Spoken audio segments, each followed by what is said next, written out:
this is Liz from People I Think Are Cool, a bi-weekly podcast where I interview my favorite creatives from across the globe. If you're looking for a dose of creative inspiration, then go to peopleithinkarecool.com or subscribe to People I Think Are Cool on iTunes and Stitcher. You like film, from cult to classic, from blockbuster to B-movies. And there just isn't that one place with all the fan fervor and passion that's covering the kind of mad, diverse brilliance that you love. Well, that's where you're wrong. AfterMovieDiner.com is that fan-built movie nirvana just for you, featuring the sweet, sweet writings of the wife dork herself. AfterMovieDiner.com. Go there. Be the best you can be.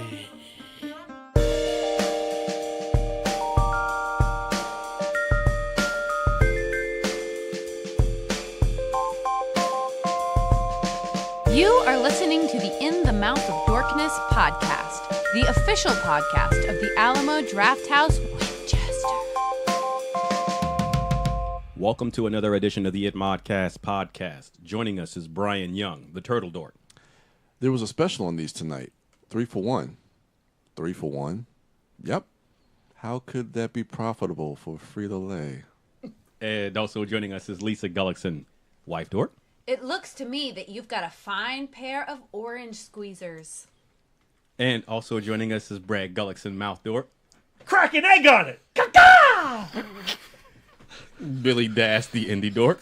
I fucked Germany. I think I could take a flesh lump in a fucking waistcoat. And I'm your host, Darren Smith, the disco dork. They lit her on fire! They were weirdo hippie types, a whole bunch of them. And then there was some muscle. It didn't make any sense. There were bikers and gnarly psychos and crazy evil.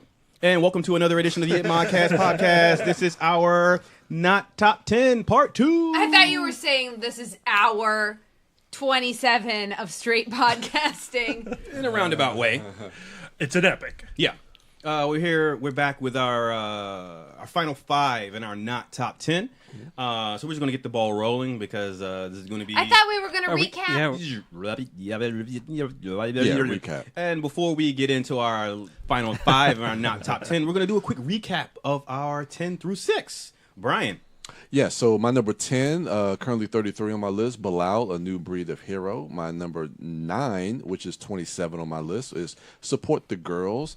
My number 8, which is 24 on my overall list, You Were Never Really Here. My number 7, which was 23 on my list, is Hearts Beat Loud. And my number 6, which is 22 on my overall list, is A Simple Favor. Numbers mean nothing in the dork game. I've lost track of my numbers now. Wife dork, your turn to fuck their minds up. Now I have to do it. You have to. Because he did it. Though I don't know if mine are... Oh, well, who cares? Who's going to check me? Number 10, which is my number 17, is Mary Poppins Returns. Mm-hmm. Number 9 is the documentary Bathtubs Over Broadway, which is my number 29. Number 8 is Dog, or if you're in France, Chien, which is number 22 on my list. Number 7 is my number 16, The Guilty. Yeah. Oh, I guess I'm done. Right? Was that all of the movies I said last episode? 6. Number 6.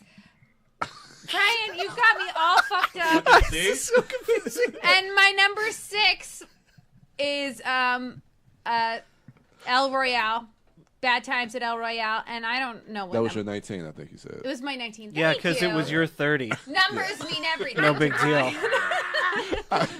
I'm good with dates, so, numbers in my head. I'm sorry. All right, B, your turn. Well, I did things a little differently. So for the previous episode, my 10 through 6 were my favorite surprises, and only one of them ranked on my actual top 25. But my 10 were number 10, The House That Jack Built. Number 9, Searching. Number 8, American Animals. Number 7, Vox Lux. And number 6, Teen Titans Go to the Movies, which is actually number 20 on my top 25 of the year. I like that. All right, Billy, do it.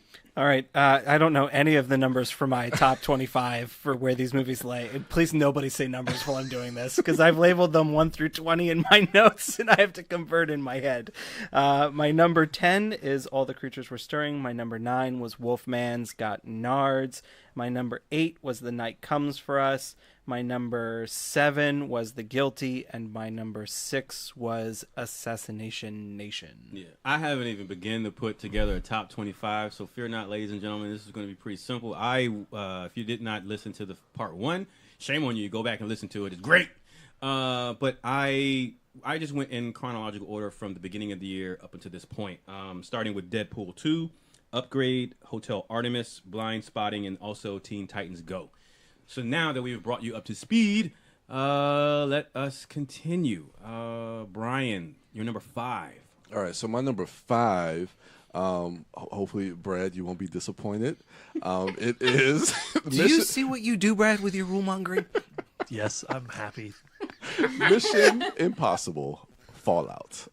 Dude, So 5. Where's it on your normal list? 19. I'm out! It's still one of my top movies. It's just, 19! Yes, it's 19. But I do like this movie a lot. I mean, as it being on my list and me talking about it at the end of the year. What is there not to say about Mission Impossible Fallout that we haven't said about any of the Mission Impossible films? Outside of the incredible and exhilarating stunts that Tom Cruise is a madman at 55 years old doing these stunts. And you know what? Watching this movie again on Blu-ray, the one scene, and this wasn't even any of the stunts, it was the running. I was like the scene where he's running to chase, well, I don't want to give too much away. Chase the bad guy. Chase the bad guy. It made me tired. I'm like, man, you're 55 years old. And I'm like... Brian, have you listened to the commentary track on that? I haven't. That foot chase, that entire sequence where he is running across the rooftop, his leg is broken in real life. Real life. Oh, he did so that. not when he did that jump. I know he did the jump where he broke his ankle, and that is in the film. And then he went and filmed that running. Tom Cruise running is a machine. Really? Yep. Yeah. During that run, his bone is broken. Oh my god! Look at Brian's face. This dude is crazy, but I love him for it. I love him. So for it. let's bump it up for the broken leg. Seriously. I might be able to. Let me I look at don't my know, list. but that's kind of cheating because I know there's cocaine probably involved, so you can feel that shit. So, really though. And Scientology, Xenu, he's making that happen. I know. But getting to the story, like this is the first time that I think we've really seen how Ethan Hunt as a character has shown how the sacrifices he would make for his team. And we see that in the beginning of the film with the sacrifice that he makes for Luther by giving up the plutonium and trying to find a different way to get that and not sacrificing the people of his team. And I think that's a different dynamic that I think we've kind of known throughout the series of films, but we get to see it play out in this movie in a really real way that I think really just kind of adds to his character overall and gives us something new for the Ethan Hunt character. I think, again, talking about some of the fight scenes, the way Christopher McQuarrie just tells this story and directs this film. We talked about A Night Comes for Us and some of the best action movies of the year, and the way McQuarrie is able to really pull the camera and knows how to cut. When you look at certain things like the bathroom fight scene, it's just amazing the way he's able to choreograph and move the camera to really make it coherent while you're watching the film. And it's not, we talking about it off air and not to throw shade, but Mile 22 with the way Peter Berg, and I like Peter Berg as a director, but when you see what McQuarrie can do with a movie like this, it's just stunning. It's incredible. And I don't know, I just find myself in awe watching this film. And I'm just a huge Mission Impossible fan. So it's your 19? Yeah. That's 19. very interesting. It's my 30. Don't we wish? It's not. It's my 21. I just wanted to be cool like you. That would have been cool. 21? Yeah, it's my 21. I was waiting for that. All right. Yeah, it's right between Bad Times at El Royale and Dog. That bathroom fight scene was immediately one of my all-time favorite bathroom fight scenes. And I keep a collection. I got that list. We should do a fistful of that sometime. Actually, yeah, because I actually walked into the Dork Cave today during that fight sequence. Yeah. We're doing some rewatching. Oh, nice. Oh, you're rewatching. Nice. So Henry that Cavill's load up to punch. Yeah. That like cocking of the arms, amazing. Oh, well, Darren and I were talking about it when he got here originally. How Tom Cruise at some point in the franchise, it's probably around 3 when Abrams came on board, and he does this very much in Rogue Nation, where he loves having Ethan Hunt get smashed and brutalized, and allowing his character to become a ragdoll to stronger, superior men, and then still overcoming them has become such a charm to that franchise. It really has. Yeah, probably since the 3rd film, because that 2nd film, he's pretty much like a superhero, just this badass, guy. But you're right. Since the 3rd film, you think about every film since then, Ghost Protocol. I mean, he's really going through the ringer. And even in Rogue Nation, it's not even adversaries. Like when in the opening, when he gets sucked into that airplane, and just his body getting slammed against the things in the environment, or the car crash or the BMW. So good. The opening sequence on the plane, that like what he shows as a character there, where he's just, like he looks so like, I guess this is what I'm doing now. I don't, whatever. We just keep going. He's but the you Energizer just don't Bunny. stop. Yeah. Like I think that's a great evolution of the character, though. It makes him interesting. Yeah, absolutely. I feel like it's just based on Tom Cruise's real life. I don't know. I kind of disagree because like Tom Cruise, I feel like they shot that helicopter scene for real, and they put Tom Cruise in that fucking helicopter for the first time, and they were just like, Tom Cruise was like, I will figure out how to fly this helicopter. yeah. It will be amazing filmmaking. I think that he is That's what Ethan Hunt solving would do. crimes and doing He's missions, method. and they're like, well, we should keep your cover as America's beloved charismatic actor, so we might as well shoot it. It's reality. So he's like Jean-Claude Van Johnson. Yeah, Hell that's yes. the conceit of that show. Van Damme, and he's a movie star to us, but really he. On those movie sets, he's using his character at that time on the set as cover to go do covert missions. I wouldn't be surprised if Tom Cruise was really. I wouldn't be either. I think if you asked him, I have a very important mission, and I think it needs you, Mr. Cruise, he'd be like, yes do it. and yes. Yeah, We'll figure it out. We'll make it happen. He We're might gonna not make even it really happen. be a Scientologist. That shit might be a cover. The real organization part of it is probably the fucking feds. Could be. Never know. He's an I've said agent of nothing bad S.H.I.E.L.D.. about Scientology. I just want to, because I assume they're listening into this They since are. that was named. They're listening through our microphones right now. I All right, assume. Wife Dork, your number 5. Sorry, My 5. number 5, don't confuse me. Please don't. My number 5, so for my 5 through 1, I decided to just do my 15 to 11. Is that how does that Yes, math work correct. out? On my list. So this is yes, this is on my list as my number. What are the numbers I just This said? is 5, Lisa, and so this would be 15. 15. Yeah, this is Okay. my number 15 on my overall list. I'm so sorry. I'm starting to black out from how much podcasting we've been doing. And it is Widows, directed by Yeah. Steve McQueen. I liked this movie a whole lot. Yeah. I liked plots and schemes.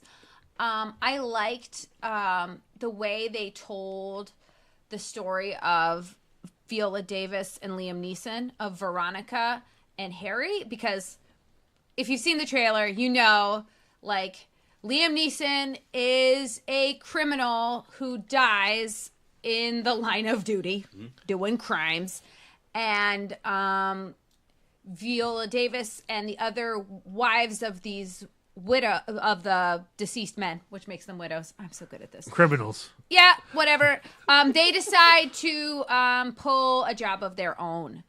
But while this is happening, Viola Davis or Veronica is uncovering who her husband really was to her and how they actually operated. And all of this is done in achronological flashbacks. So at first she remembers him very fondly. She uncovers some truths. They tie into darker moments in their relationship.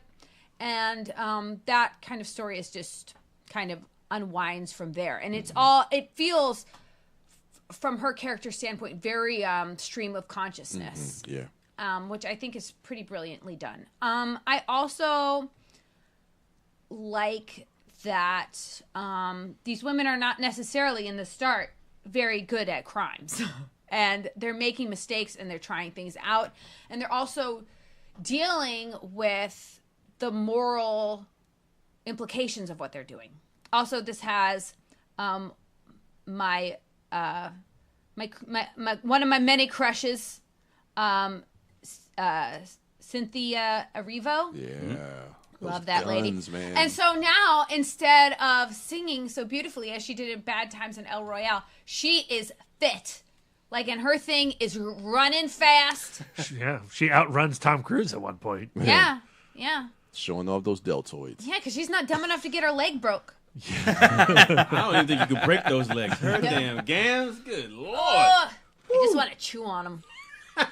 So, Lean meat. yes. So, yeah, it's a great movie. Widows, if you haven't seen it, you should. It's good. All right. B, your number 5. So I'm doing something similar to Lisa, where my 5 through 1 are actually my 15 through 11. And each one of these movies at one point was actually in my top 10 favorite films of the year. So just to show what a crazy year this is, the fact that The Night Comes for Us is my 5, my 15 is crazy. I think it is, without a doubt, the most intense and enjoyable action film of the year. Also maybe one of the most intense and enjoyable action films I've ever seen. And it has to do with the fact that Timo and his team really do embrace the horror. You know, you can see his passion for Evil Dead 2 in his action sequences, and it separates them from the work he did with Gareth Evans on the Raid films. I love those movies too, and I'm not sure I can say that I like this movie more than the Raid and the Raid 2. That's a statement that Darren has made in the past. But I can say that just on the sheer volume of action, this is a superior movie. And there was no other film that came close this year. For sure. Including Mission Impossible Fallout. For sure. Oh, yeah. Watching this at Fantastic Fest, seeing it with a crowd, a sold-out crowd, and the way The Night Comes for Us works is it starts out and there's action pretty much from the jump, but those first couple of action sequences are decent, but not particularly unique. But then Joe Taslim gets to the butcher shop, and from the butcher shop on, it is just brutal.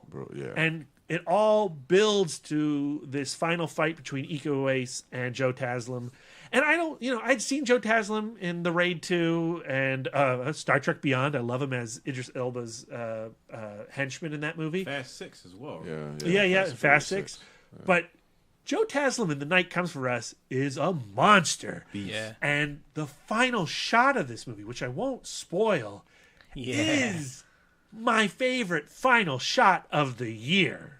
It is so powerful, and you want to high five everybody around you when you're watching the movie when that shot occurs. Yeah. Man, can you just imagine Timo, because he was in attendance, can you just imagine him wherever he was sitting, standing off to the side, seeing us react to that thing that he put blood, sweat, and tears, pun intended, into? It was funny because I had the opportunity to talk to him and Joe Taslim for Film School Rejects before they screened the movie, and they were looking forward to it. But I had seen it on a screener first, and I was like, dude, this movie is going to destroy this crowd. And they're like, oh, I hope they like it. And man, it destroyed. Yeah, I'm glad I got in because that was during before my batch started, and I had to do the standby line. I had to sit in the fold-out chair. That's a great movie to sit in a fold-out chair too, though. Yeah, and it was the best experience watching that in the theater. But I've watched it now on Netflix, and it still kicks ass on does. the TV. I mean, it's a beast of a movie. Yeah. All right. Best Alamo food for a fold-out chair, the pizza. Really? The pizza? Yeah, because you get flat? because it's flat, you get the big pizza pan, so Yeah, it yeah. covers your whole lap. Okay. Like, Okay. because if you're eating something, But what if it's greasy? yeah, but it shouldn't be greasy pan because isn't it's on greasy. a plate. Yeah, sometimes I get those pans that are greasy underneath.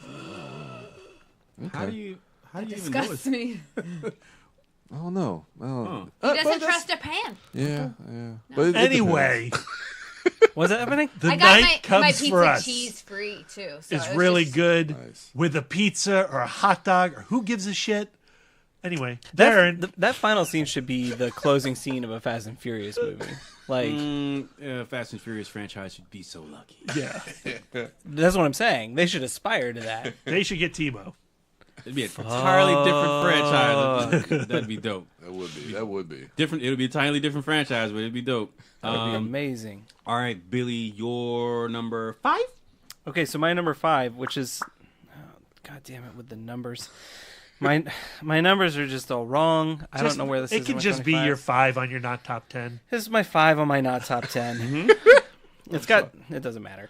It's David Bruckner's The Ritual, which I don't know if you know David Bruckner, but he had a segment in Southbound called The Accident. Southbound was an anthology film about people stuck. I don't know, sort of like in a hellish version of purgatory, I guess would be like kind of. There's some Ritual weird was shit on going Netflix, on in that right? movie. Yeah, was That's that? on Netflix, right? The Ritual, Yeah. Okay. Yeah. But his segment in Southbound was my favorite of the series. Like, he did a really good job with tension and having some. It's another one where somebody has to follow directions on a phone, and it's super intense while they're doing it. If you haven't seen Southbound, it's worth a look. It's a good I've anthology seen series. it. That's the one like this is weird. That weird thing is floating like. Yeah, like a Reaper thing floating Yeah, or yeah, whatever. yeah. Yeah. But honestly, I think all the segments of that are pretty solid. But his is by far the standout. But I think, The Ritual is his first feature film. And I think the promise that he shows from his segment in Southbound with like manipulation of tension definitely follows through to what he does in The Ritual. The story is some old friends get together for a night out to catch up, and towards the end of the night, they decide to carry on the party, and two go into a liquor store, and it gets robbed, and one of them is killed, and they decide that later on they'll go on the trip that the one who was killed was proposing. So they go out to the wilderness, and they're going to hike in the woods, and it'll be sort of a memorial to their fallen friend.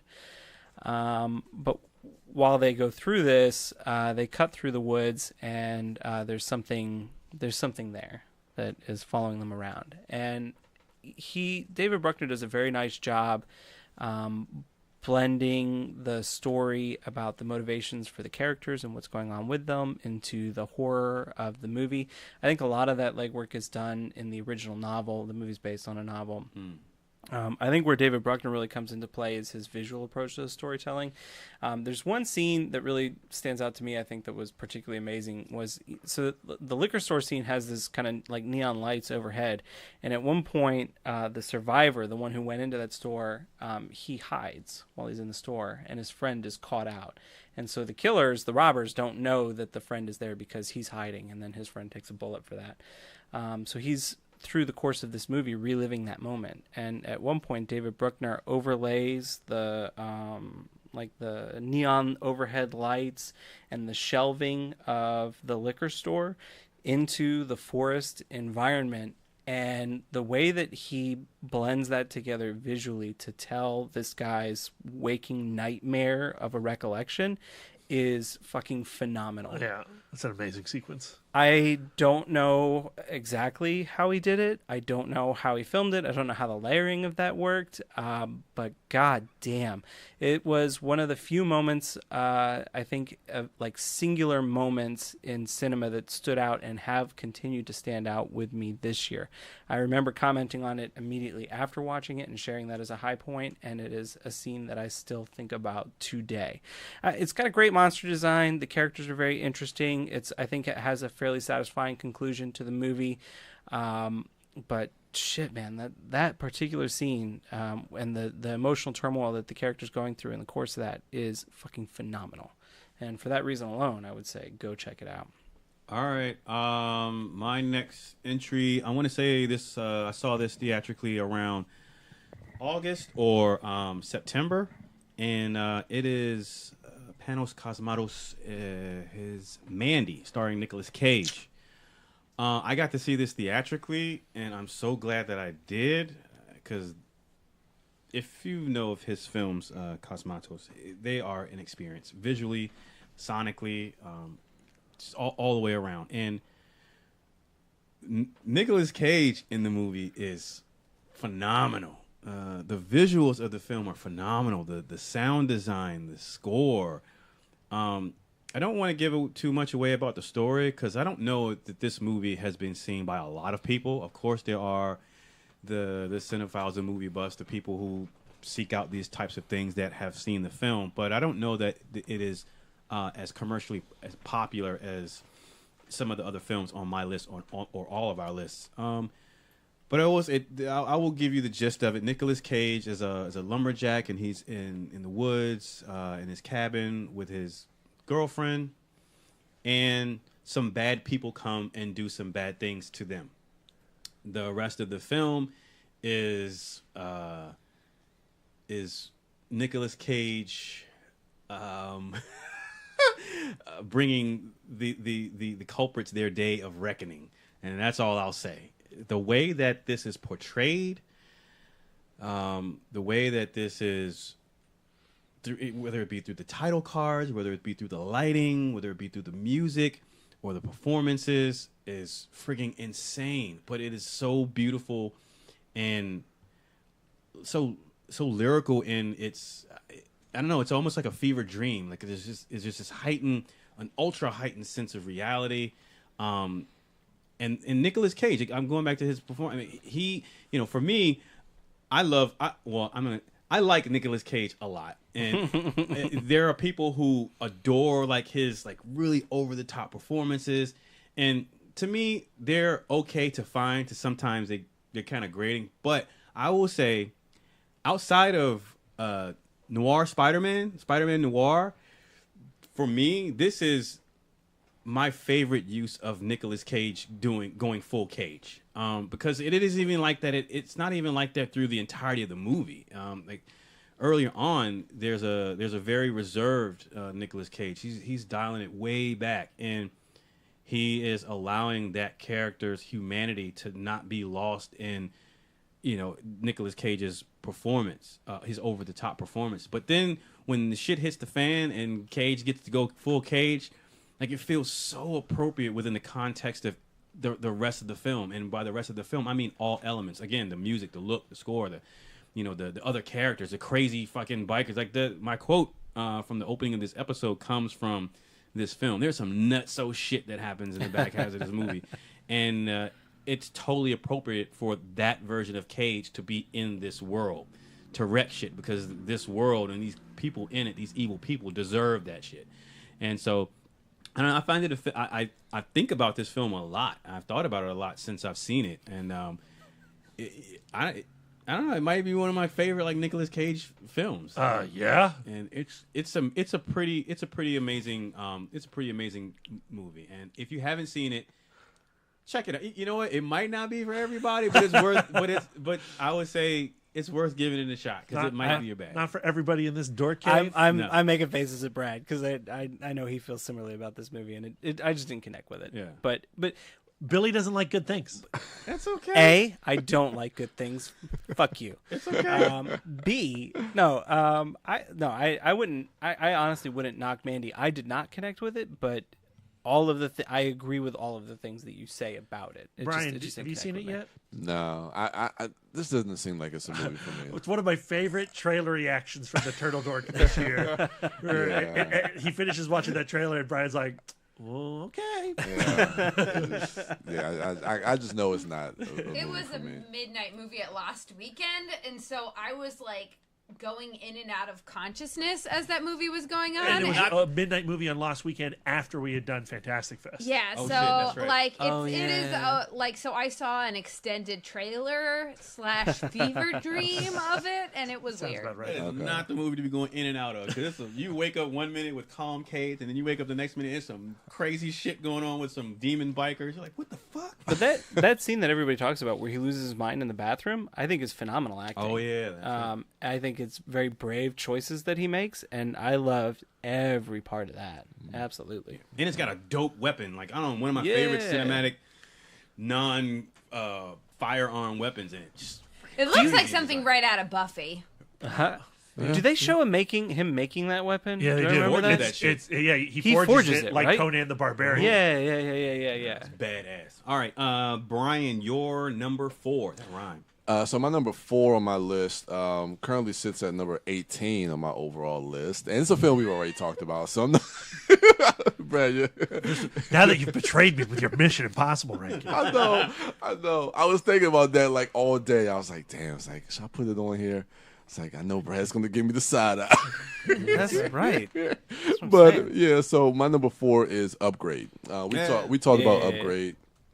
So I'm not going to talk too much about this, but just to point out some of the stuff that you were saying, Darren, the world building is one thing that I really, really kind of took to the same way that you talked about Hotel Artemis, being grounded in the real world and our present day, but also having some of that futuristic technology infused with that to really just kind of build out this world and to kind of give you a visualization of where we are at what time and place that we are. I thought it was really, really interesting to kind of combine those two elements. And then also just the performance from Logan Marshall Green. Stop. Can I make a point about what you just said? I never thought about this until just now. Oh. I don't even know if it's something that was conscious on the director's mind, but the idea that you have the real world, but then you have some technology elements, it kind of mirrors the character, like a regular person who's infused with technology. Because remember, he's an old-fashioned guy. He works on mechanical muscle cars and stuff like that, yeah. and then like Yeah. he gets infused with the technology. So it's a mashup of the two. I'm sorry. Yeah, I mean, it can work also as a character trait as well, because I mean, you can also look at it as like his character Gray, which is kind of like pushing this new technology away and trying to hold on to that old technology by working on these old cars, these mechanical cars and stuff like that. But yeah, Logan Marshall Green, I think is absolutely phenomenal. I mean, you talked about it as far as the physical performance and how he has that with his face and being able to almost play two different characters, and it just makes me wish I could have been a fly on the wall on set to just see him perform, especially that first action sequence when STEM takes over. Just amazing to see him in that performance, which I think just doesn't get enough credit. But yeah, I just absolutely, and then just the story of Gray and what happens to him. It's such a tragic story for him, especially when you find out some of the twists and turns that happens at the end of this story and how he's kind of being used, and it's just sad. And but I thought it was really, really effective, and I really, really dug this film a lot. So yeah, that's my number 4. All right, wife Dork, Yes. your number 4. My number 4, which is 14 on my top 25, is Hereditary. Yeah. This was from the trailer. I was like, one of those things where I'm like, I think this might be too scary for me. And so Brad went to go see it first, and he's like, you have to watch this movie. And I was like, okay, if you say so, I will watch this movie. And then, like, about maybe a third into the movie, I was just like, Brad, what were you thinking? Because it was just such a sad parade. I don't want to give stuff away, but I don't like movies where the sad becomes sadder and is sad, saddy, sad, and it's just people making bad decisions to make shit worse. Donnybrook. Love that movie. But then when the actual horror movie kicked in, I was like relieved that the sad stopped. And then just, it's one of those things where you go, like, you watch the trailer and it's like, well, that's clearly all of the scariest parts of the movie condensed into one. That is not the case. There is some crazy ass visuals in this movie where you're just astounded at the sick fuckery that goes into thinking of that shit. I don't know why all of a sudden I said sick fuckery, and then I was like, I'm gonna back off on the Twitter. Yeah, I shouldn't say shit.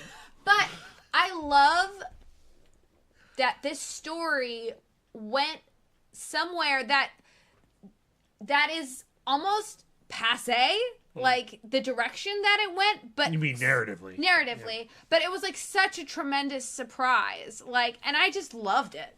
I was just like, that was totally unexpected and weird, and I'm in. The execution of it is phenomenal. Impeccable. Phenomenal. And Brian finally saw it. Yeah, I saw it. Oh, what'd you think, Brian? You're right. It's very depressing. It's. I would not want to watch this alone in my house. But it's engaging because there's a moment, and I don't want to give too much away, that happens about, I think, close to the end of the first act with when they leave the party. Oh, Right. yeah. Like They leave that party. Yeah, They sure and once do. that moment happens, like, because I was watching it at home, I was like, oh, going in and out, because I fall asleep when I watch movies at home. But like once that moment happened, like I couldn't take my eyes off the movie. Well, the I thing just is, couldn't. Yeah.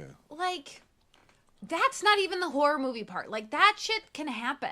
And know? that's the And- thing that's disturbing to me was, it feels real that could happen. And I just can't imagine living my life or living with a person and having that weigh on my heart like that I would be relieved to have some demonic shit distract me And from Tony reality. Collette, I love this woman. she is The best. amazing, and the layers and the complexity of her emotions that she has to go through playing this character, and like the realization, like at the morning after. I was gonna say that him laying in bed all night and then her going out to the I would car. argue, Lisa, that Fuck. all of this shit is the horror movie to me. Yeah, and yeah. then when the other That's- crazy shit happens, I'm relieved as well because I go, Exactly. well, that shit can never happen in real life. This Yeah. other shit leading up to that, all that shit is fucking real. Well, that's That what I'm horrifies saying. me. Like, Yeah. you know, like, to me, that's the magic Yeah. is not the scary part. Yeah. Mhm. The magic Yeah. is not the scary Yeah. part. Where did you see it, by the way? Did you see it in the Actually, theater? at the Alamo Woodbridge.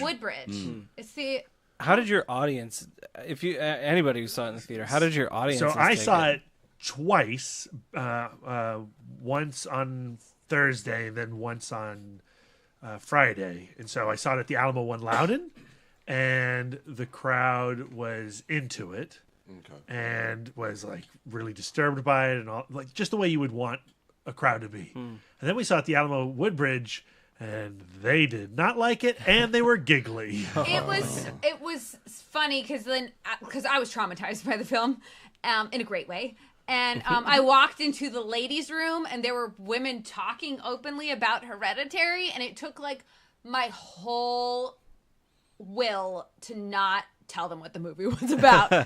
Let me explain to you how brilliant this movie is. I even love the dioramas. Oh. Like, Oh, what hell a- yeah. You know, Yeah. so great. Another, this is the second movie on your list, the first one being Guilty, that is the debut of a filmmaker. Yeah, Yep. Ari Aster. Ari Aster, yeah. Astounding. Yeah, that's a great pick. That I would movie, hate to have to goddamn. follow up Hereditary. Can you imagine? I'm never going to do anything great, so I'm like relieved. Stop. He's got a film coming out next summer, I Yep. think. Midsummer, I think it's called. Yeah. Jeez. All right. Well, I'm looking forward to anything that movie's phenomenal. All right. Great pick, Lisa. Thank you. All right, B, you're next up. So for my next film, I actually saw this with Lisa and Darren in 2017 at Fantastic Fest. It was the secret screening of The Death of Stalin. Okay. And, you know, at that time, there was a lot of like, oh, we're going to see Shape of Water, or is it going to be this movie or that movie? And then when like the title card of The Death of Stalin came up, there was this audible like, oh, you know. And I watched the movie at Fantastic Fest, and I enjoyed it, but I wasn't like blown away by it. And then this year we caught it at Lost Weekend 9. Yeah.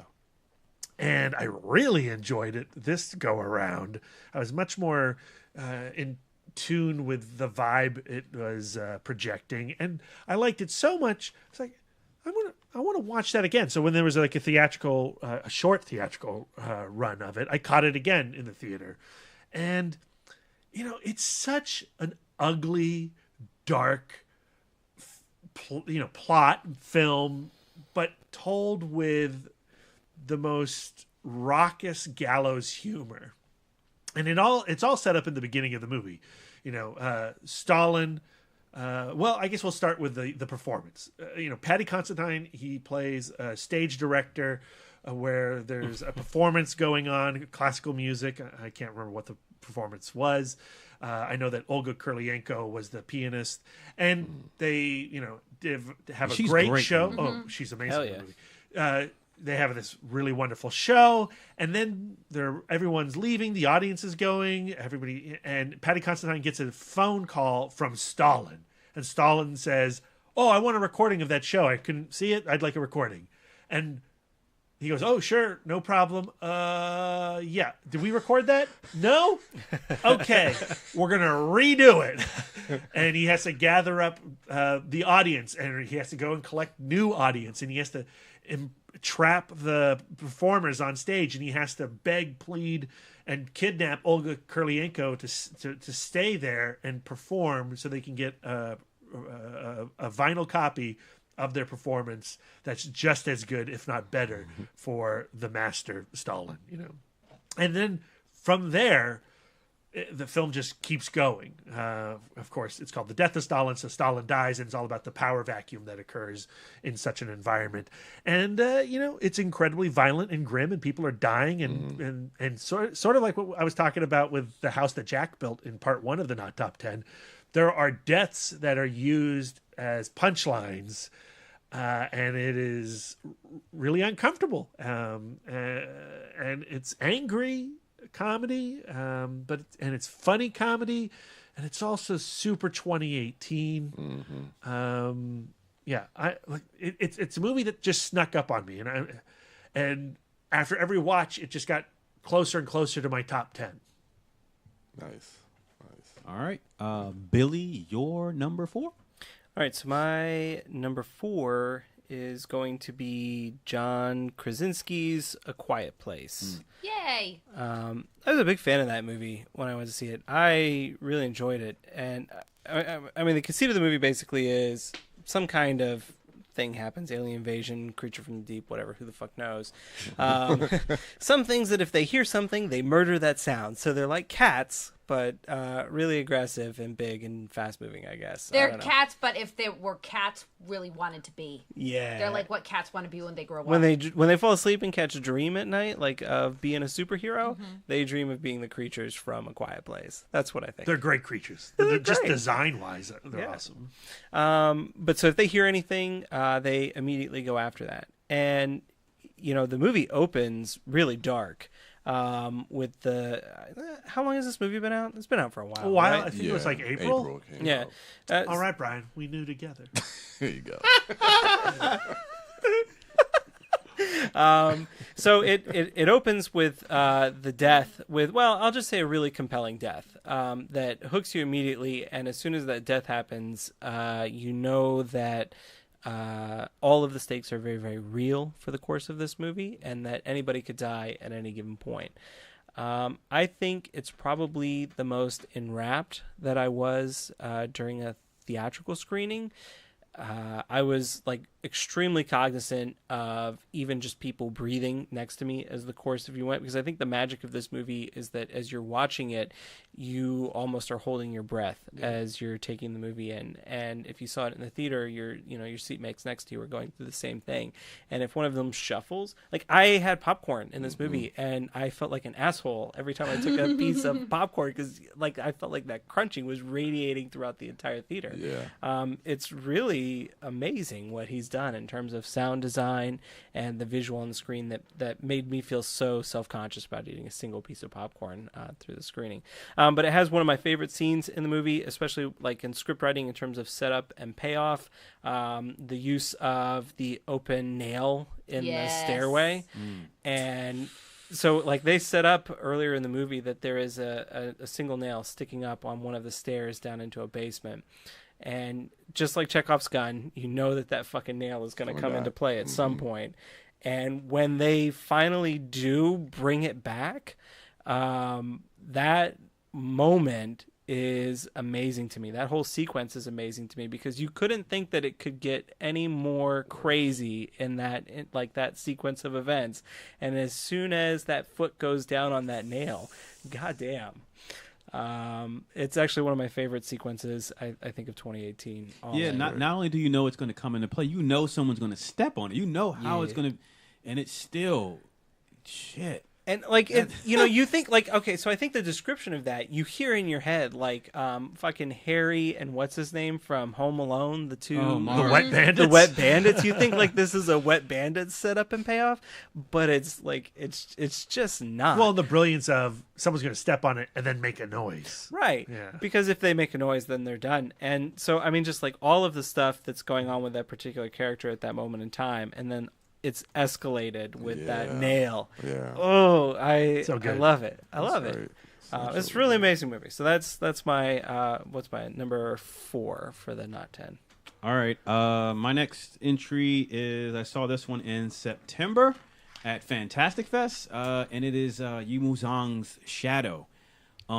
This story, it's a period piece. It takes place in China during the Three Kingdoms era. I don't want to give away too much of the plot because it is a movie that has plots and schemes. Lisa, I don't know if you saw it, but if not, I think you will find some enjoyment out of it. It's gorgeous. It's directed by, again, Yimou Zhang, who did Hero, House of Flying Daggers, and Curse of the Golden Flower. All of his movies are gorgeous. At one point, Hero had my favorite cinematography of all time. Just the way, and I want to say Doyle, Christopher Doyle, was that his name? I want to say he lensed that. It was phenomenal. But anyway, this movie is just as gorgeous. The color palette is stripped of most vibrancy, except for like when blood is shed. Everything is in either white, gray, or black, or a variation of those hues in between.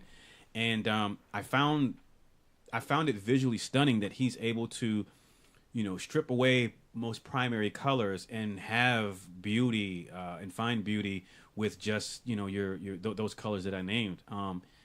But the story is there's a king, and he is expelled from the kingdom, and he has a trusted general that he works with to basically reclaim his kingdom. That's all I'll say. There is some deception, there is some unrequited love, so to speak, and the performances are all strong. The story I found engaging from beginning to end, and again, just the look of the film is engrossing. And so I highly recommend it when it gets stateside distribution, because I don't know if it's. I think Welgo. I want to say Welgo USA has picked this up and should be distributing it soon. So if you hear of it or see it, definitely check it out. So that is my my version of number 4. Brian, your number 3. So my number 3 is just going down the list. Number 17 on my list overall. It's Game Night. Yeah. I love Game Night so much. So much. I love this movie. Just thinking about this movie just makes me smile. It's probably one of my favorite comedies, if not my favorite comedy of 2018. And it's basically the story of Max and Annie, played by Jason Bateman and Rachel McAdams. Rachel McAdams, I've never seen her do comedy, and she embraces it so much. And You've seen Mean Girls? I've never seen Mean Girls. What? Yeah, I haven't. Yeah, I don't know. You should watch that. Oh, Aaron hasn't seen it either. He's hiding behind his mic. Yeah, but she is awesome in this movie, and they play a couple. And his brother Brooks, played brilliantly by Kyle Chandler, who's another person I haven't really seen do comedy. He really plays kind of like that stern father figure a lot in movies, and to kind of see him kind of cut loose in this movie is a lot of fun. So they have these regular game nights every week. So his brother Brooks comes to visit him, and he says, "Look, we're not going to do the board games. Come to my place. I'm staying here. We're going to do like this murder mystery game night." And his brother gets kidnapped, and they think it's all part of the game. And so they have to go on this mystery hunt to go try to find his brother, and they kind of get entangled into like this real life mystery, but yet not knowing that, still thinking they're part of the game. and it's brilliant. The ensemble is so great. And there's like 3 different couples, and it's just brilliant. It's just absolutely brilliant. The comedy, the way they embrace geek culture with a lot of their references to certain type of movies like The Incredible Hulk, Pulp Fiction, Iron Man. They talk about so many different things. Fight Club has a great joke. The Denzel joke that they build up, and the payoff to that is just hilarious. I forgot. And then Jesse Plemons, Yes. who He's fucking amazing. Yeah, he is great in this role. Because he's divorced his wife, who used to come over to their game nights, but now since he's not in the picture, their group of friends have kind of excluded him, and he kind of really wants to be a part of this group. And he plays like either a security guard or a police officer, and just the way he plays that character, being like so disassociative, and it's he has like almost like no social skills, and oh man, some of his deadpan deliveries are just brilliant, absolutely brilliant. I adore this film, man. This movie just it's hilarious. I don't know if it's as funny as The Death of Stalin, but still pretty funny. Maybe not. Because Death of Stalin was pretty funny. I remember seeing that last weekend with you, and I was dying. Apples and oranges. Yeah, but apples and oranges. But this movie is just absolutely hysterical, man. I love it, and the visual style of it is great. I need to watch this again. Yeah. I haven't seen this in the theater. Listen, weren't we just talking about the jet engine scene? Yeah. yeah. Entertainment Weekly picked that as one of the best scenes of the year. Oh no! Oh, really? Yeah. Yeah. The jet engine sequence. Yeah. And I'm like, that's a funny scene, but I don't even think it's the best scene in that movie. No. I don't it's think not. so either. Yeah. I don't think so either. Oh man, it's so good. I like when she's tending to the when he got shot, right? Yeah, I like when yeah, she's yeah. tending to the gunshot. All right, great pick. Wife Dork, your number 3, which would be your number 13. Yay. Thank you. Is A Quiet Place. yeah, Billy has yeah. already brought it up. What I love about A Quiet Place, aside from just the concept of, like you can't scream, and how you realize how essential screaming is to survival and expression and stress relief and all of that stuff. I like what impresses me most about the movie is the idea of the lengths that parents will go to create normalcy for their kids. Because even though they're in this apocalyptic, impossible alien nightmare, they still have dinner together. They still play games. They have routines. They do things together as a family, and they try to have a happy life because that's what you want to give to your children. I also want to shout out the performance of Millicent Simmons, who, talking about representation, she is a deaf person playing a deaf person in a movie, right? Which is huge because nobody would be able to play it better, and it's important that people with disabilities have the opportunity to represent themselves. Yeah, and all of the things Billy said. I love this movie. John Krasinski, how dare you be even more amazing? Yep, and Emily Blunt. That scene when he takes the son to the waterfall, And they can finally have a that talk. they can talk and share in like a primal scream, like a release of tension, is I think one of the most affecting scenes all year. That single engagement is amazing to me. Right, and how there is so much they learn from each other in that scene. Great pick. Thank you. All right, B, your number 3. So we had the Fantastic Fest secret screening of 2017 in The Death of Stalin, and now I'm going to pick the secret screening from Fantastic Fest 2018, Suspiria. Yeah, like I don't even know where to begin with this movie. I've seen it 3 times. Narratively, I am still processing it all. I can say that stylistically, it's one of my favorite films of the year. I think it has some of the best inserts of any movie in recent memory.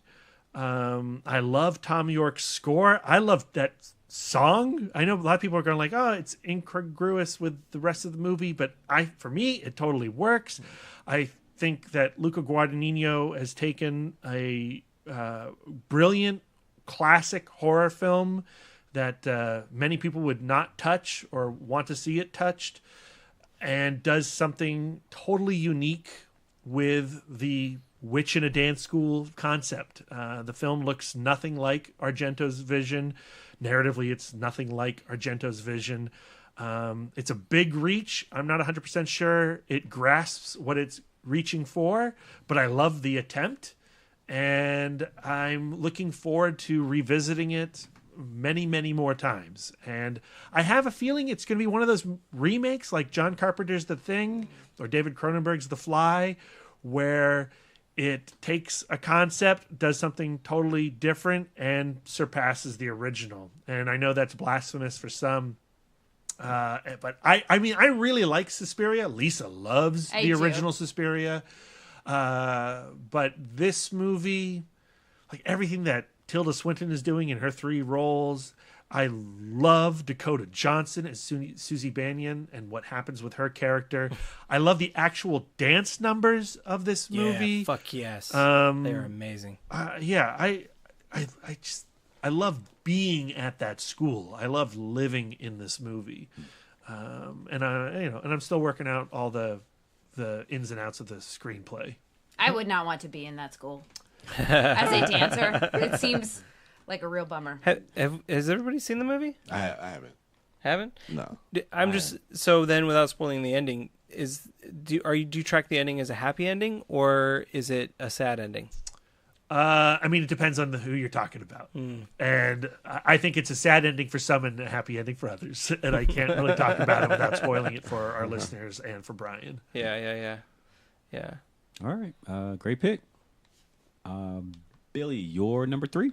My number 3, my notes turned off, and we're so out of place. Yeah, okay. I'm so out of place in my numbering system because I rearranged some things that I'm totally confused where things are. So my number 3, which is marked as number 14 on my list, which is why I can't fucking keep track of anything, which has a number in the title of it. Oh, jeez Louise. This is why I'm so confused. But my number 3. My number 3 is Summer of '84. So you see why that was getting in my brain. But so Summer of '84 is the second movie for RKSS. Their first movie was what was the name of their first movie? Turbo Kid. Turbo Kid. Thank you. Yeah.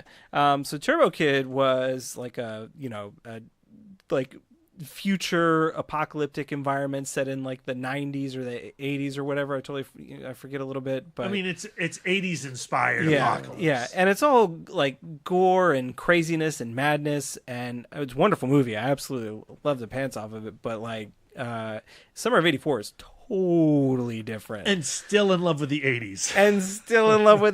Which is amazing. So like the movie takes that sort of like 80s sentiment to like a real type of crime happening in the neighborhood. There's a serial killer who's targeting young boys, and this group of children who are in the age range for the targets. One of them believes that their nearby neighbor is in fact the serial killer, and the movie follows a lot of 80s beats as it goes along in terms of kind of what it explores tonally of them, using the resources of children to investigate these crimes that are going on in the neighborhood. Adults don't believe them, and they really have to push to it. And then when you hit the final act of this movie and it takes a break from that 80s, like, look, these meddling kids all work out fine and everything is okay. And it goes totally not okay for anybody. And that's when I like went from like I really was digging the movie to like, yes, they made that narrative leap. I'm so happy that they made the choice to do that, which when you see the movie is a really terrible thing to say, and I feel embarrassed for having said that exactly like that. You're a bad person, Billy. I am, and I stand by the way I said it. But I definitely recommend taking a look at it. It's got a vibe to it, and I think the tension of that movie pays off in a way that an 80s movie tension would, where it would be relieved. They double down on it, and they really make you pay for that last act as you sit through it. It's amazing. All right. My number, well, not my number 3. I'm in November now, the November month. This is tricky. And so, All doing it our own way. I got Wreck-It Ralph, or Ralph Breaks the Internet. Yeah, Or- Ralph Breaks the Internet, Or Wreck-It Ralph 2. Okay, yeah, that the Is sequel that to Wreck-It the Ralph. official title? Yes. So, I had a great time. Of course, I took Sia with me to see this film, and I had a great time with the movie. I love all the visualizations of the internet once they go in the internet. I love Sarah Silverman as Penelope. Her and John C. Reilly have great chemistry. I believe them as best friends, and actually, I love my favorite thing about the movie is that I love that it's a story about a relationship, a growth in friendship, and how you and your, whether it be your elementary school buddy, your middle school buddy, or your high school buddy that you're friends with, and you continue to be friends with that person, but then you go to college, or then you graduate from college and you go to work, or your life takes you in each your own directions, and how you have to allow that for your friend. As much as you want to be with them or hang out with them forever, if that person wants to move out of state to explore a certain career path, or if they want to if they can't see you as much because of their job or what have you, how you have to allow that person's growth, because as friends, I mean, that's what you want for your best friend. You want the best for them. You want them to grow. You want them to be better. And as much as that can be painful, it's also selfish if you don't allow that. And so I was not expecting that from the movie. I just thought that from the trailers, Wreck-It Ralph, because that's all he does is wreck stuff, he was going to be introduced, go from an arcade cabinet, because that's his life. He just knows the arcade cabinet. So the first film stuck to the 8-bit, 16-bit, and console video game references. So I just thought, okay, in this movie, it's going to be him discovering there's a whole world outside of your arcade cabinet. It's going to be him, finding out what a Google is and what a Facebook is. And I thought that was going to be it. But there's that heart of, the relationship between he and Penelope. And Gal Gadot, she has her singing debut in the film. She plays a character in a Grand Theft Auto 5-esque game. Sarah Silverman as Penelope has her, since she is a princess, she's a Disney princess, she gets her Disney princess musical number, her song. And that song, as a gamer, I found infinite enjoyment. As someone who is so into technology, so into the internet and all of the social media platforms, and just the behavior of us on social media, how that's visualized in this film, I got it. It's right up my alley. And so, yeah, this year we've had such a strong year in animation. Part 1 of our Not Top 10 featured Teen Titans Go. Spoiler alert, Spider-Man Into the Spider-Verse is on my top 10 of the year. And while visually and aesthetically and maybe tonally they're 3 different films, 3 different movies, they each stand strongly on their own for what they are aspiring to. And I find that infinitely gratifying. I'm someone who in a year of film, I need to see a live action movie. I need some animation. I need some documentaries. I need variety. And for these films to be to fill that category and be so strong in doing so, I couldn't be happier. So yeah, I really enjoyed. I enjoyed this one better than the first one, and I dug the first one a lot. So yeah, that's my number. Well, not my number 3. That's November for you. All right, Brian. What is your number 3? I'm not trying to confuse myself with all these numbers, man. I see Billy struggling. I see you and Lisa. I'm not going to do that to myself. I'm not struggling. I didn't say you. I said I see Billy struggling. I see White Thor struggling. I'm not trying to do that to myself. I don't like math. All right, your number 2, All right, which is your number 13 and your number 12 You are spot. almost right. My number 2 is my number 14. Oh shit! In the overall list. So my number 2 is The Quake. This is shit. Yeah. I need to see this. You do, is amazing. Yeah. This is an amazing film. Caught this at Fantastic Fest. Me and Physics were sitting next to each other when we caught this movie. Both of us, we were talking about it beforehand. We're both big fans of The Wave. This is a sequel to The Wave. Have you seen that, Billy? Yes, The Wave is Yeah, amazing. All right. If you love The Wave, Bad opinion. I haven't seen it. Oh, okay. if you love The Wave, you are going to love The Quake. The Quake is, if not maybe a better movie than its predecessor, The Wave. But I need to go back and revisit The Wave. But I think it's because of the way it's so Well, strong. that's the thing. Because of the way. Yeah, because of that. Because we're following the same family, Christian, who's separated from his wife and his kids, and he's still dealing with the trauma from the rock slide that happened. I think it was 3 years ago. And so when one of his colleagues gets killed from I think it says it was like a seismic movement in a tunnel. He goes to investigate it, and he comes to realize that Oslo is going to be hit with another earthquake. So he's trying to warn some of the officials who don't really believe him. And it really comes down, that's really the setup, and I think that's really all you need. But really what comes down to this is the same thing that came down to The Wave, where you are invested into these characters, you're invested in this family, so that when the shit hits the fan, you care about what happens to these people. And there are moments in this movie with the family that it's extremely exhilarating, and there are moments that it's going to pull at you emotionally because you want not just this family to survive, but it's just an amazing film. Sequences, there's an elevator sequence in one of the buildings that I'm not going to give anything away, but it is phenomenal, and it grips you emotionally watching this sequence. It is breathtaking.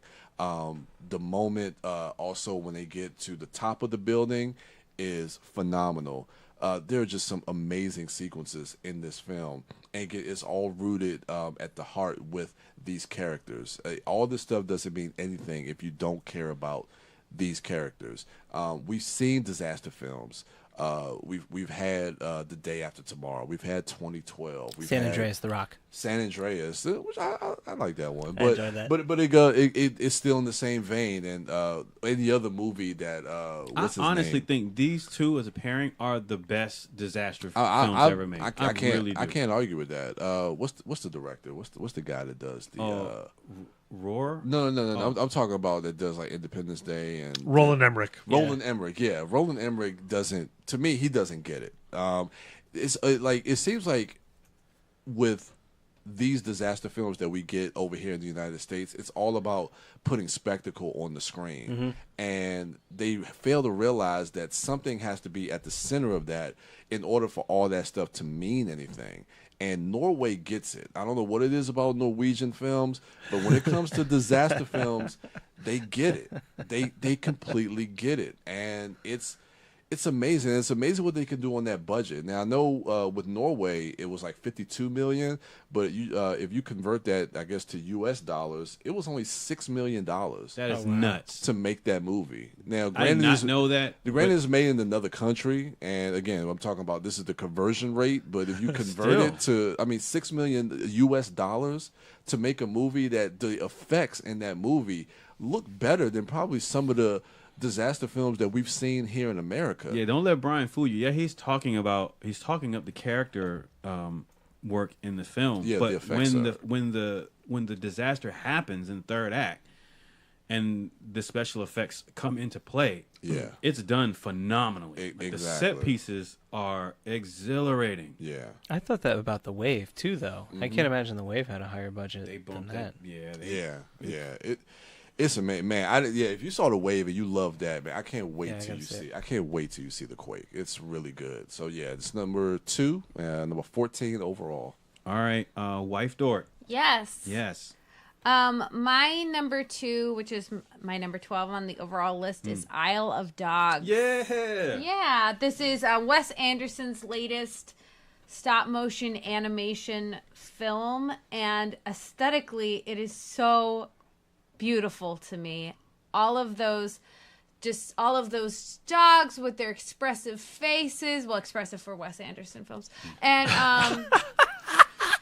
like it's funny because I have this ranked so high on my list, and then I'm like, okay, well, I'm now going to have to talk about it, and I'm forgetting large swaths of the story, but what comes back to me are just the crazy visuals. Yeah. This is definitely way darker than Fantastic Mr. Fox. Yeah, So true. the story is there's been a rash of influenza that affects dogs, and all of the and there's a fear of this being transferred to humans. So all of the And it's dogs, only in Japan, right? Or right, was it in worldwide? Japan. Okay. No, it's only in Japan. Okay. And so they're all of the dogs are moved to a island that is also like a dump, like a trash island, and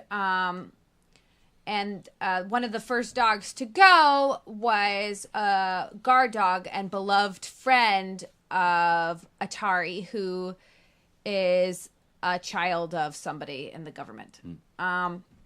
So that kid steals a plane, goes to Trash Island, crash lands, is injured, and he's searching for his dog. And he is aided by a pack of other dogs.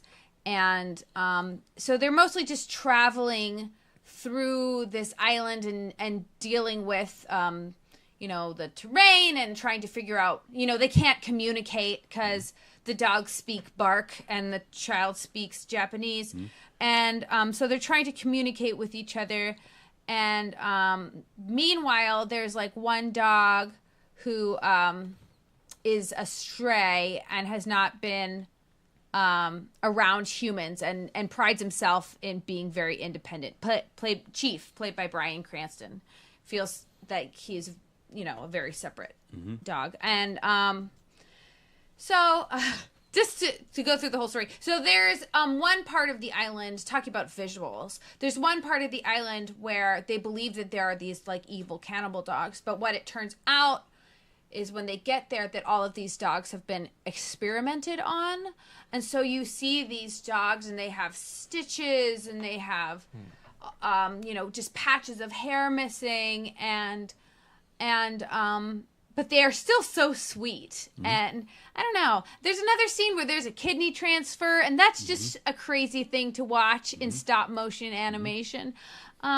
It's beautiful. It's a beautiful movie. You were attracted to the dioramas of Hereditary, and it's sort of a similar attraction to the stop motion animation of Isle of Dogs, and it is like a tremendous jump up in intricacy from Fantastic Mr. Fox as well. It does some of the same things where they have like cutaway sections where you're looking into things, which is a big thing in Fantastic Mr. Fox.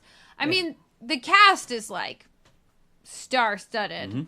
You've got Bryan Cranston, Edward Norton, Jeff Goldblum, Bill Murray, Yoko Ono, Greta Gerwig. It's just Harvey Keitel, Scarlett Johansson, Akira Ito. There's all kinds of people in this movie, but really, like, after the first couple of moments of the film, you forget that you're, listening to Bill Murray. You just are just kind of living with these interesting dog characters. Yeah. I need to watch this movie again. I do too. I'm looking. I remember thinking about this when I was watching the film. I'm really looking forward to watching it in 4K because not just the level of detail, but comparing this, and I don't mean quality-wise, like this movie or the other movies better, but comparing this to the stop-motion animation in something like Kubo in the Six Strings or anything Leica does, or anything like Wallace and Gromit, to me, this one was more visually arresting. Like my eyes are constantly darting around the screen because with the, just by nature of having like the character designs and the dogs and the actual models that they use with the fur. So every time, you animate a frame, like all those furs are moving. Like when they animate smoke, they do it with like cotton balls and just the inventiveness of how they bring these characters to life, and the type of models that they use.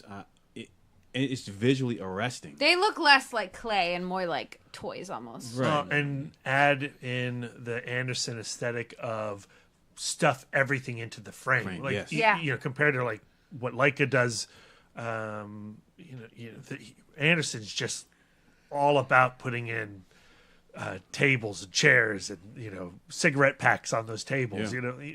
It's loaded. It's a loaded frame. I just love the poster of this film because yes. it's like Isle of Dogs with the Japanese text with the title written over that, and then just faces, just beautiful faces of dogs, and there's just such tremendous texture. Yeah, it's just awesome. That's what separates this movie from the Leica movie to me, is the texture. Well, Leica's aesthetic is very like plasticky. You know what I mean? Right. Not in a bad way, but it's just like it's just different. Yeah, the Wes Anderson feels a lot earthier to me. Yeah. Yeah, I really enjoyed this movie. I'm due for a rewatch, Same. and Kubo has 2 strings. I hate to be a correctorson, but What did we're I talking say? about fucking up numbers. What did I say? 6. Yeah, You've upgraded him 4 I'm strings. thinking of Yeah, like I thought I didn't want to do. I didn't want to be the one. I thought I'd take that bullet. consistency. I know. Well, I just thought that everybody should get a turn correcting Darren. All Okay. right. All right. Billy, I'm sorry, Brad, you're next. In correcting me. Yes. For my number 2, Yeah. which is actually my number 12, it is a film that Brian has already mentioned on the previous Not Top 10 episode, and it is Support the Girls. Nice. Yeah, I love this film because I feel like this movie is about me. I could see how you could relate. I am Regina Hall Yeah. in Support the Girls when I was working at Barnes & Noble and managing my stores. Yeah. God, he has stories. Yeah, I don't miss it. Christmas is great out of retail. Yeah.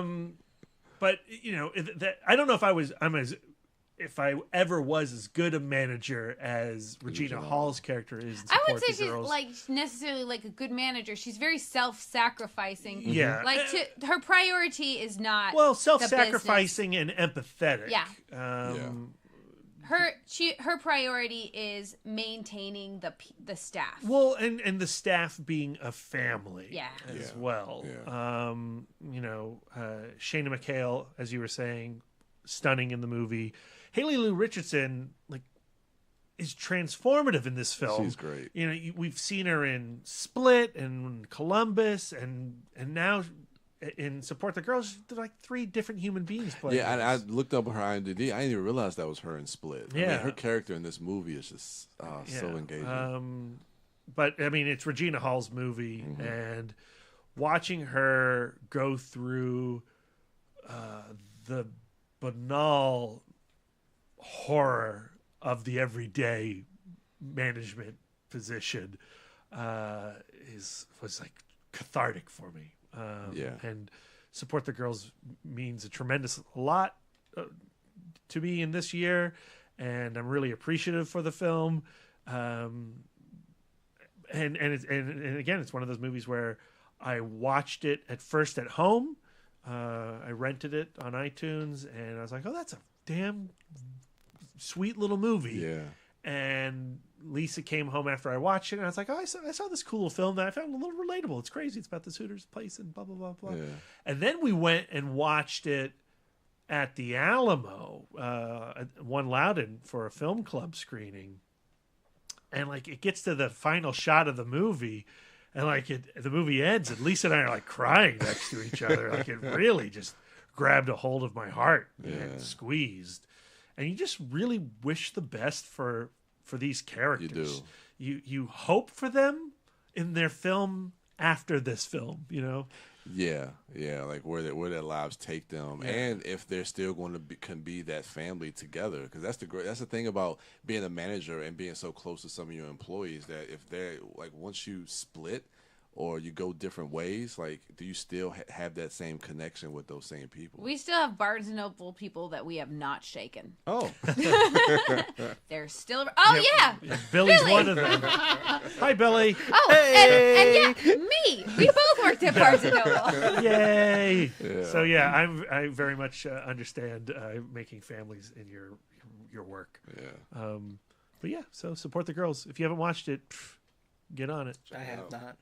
I need to. Yeah. Get on It's it. a on my celebration to-watch of list. shitting where you eat. Is that Oh. the saying? Like, don't shit where you eat? Yeah, that is a saying. I don't know if that's what this movie is, but Celebrating of shitting where you eat? not Yeah. shitting where you eat. Not shitting. Not shitting it. No, she does shit You- where she eats. Okay, all right.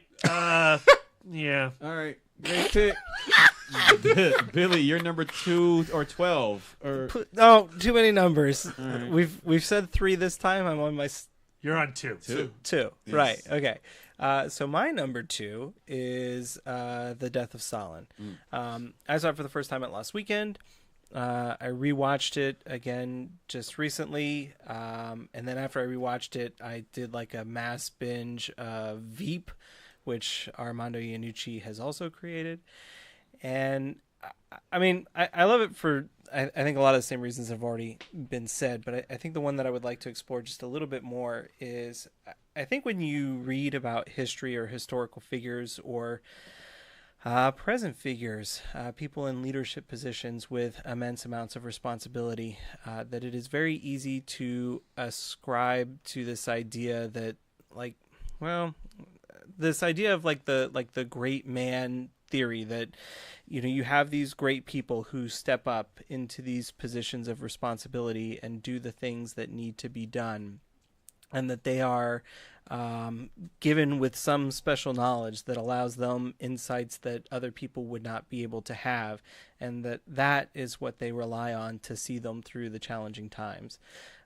Like a good example with that, like I guess maybe is like if you think about a lot of the World War II leadership and the stuff that goes into that,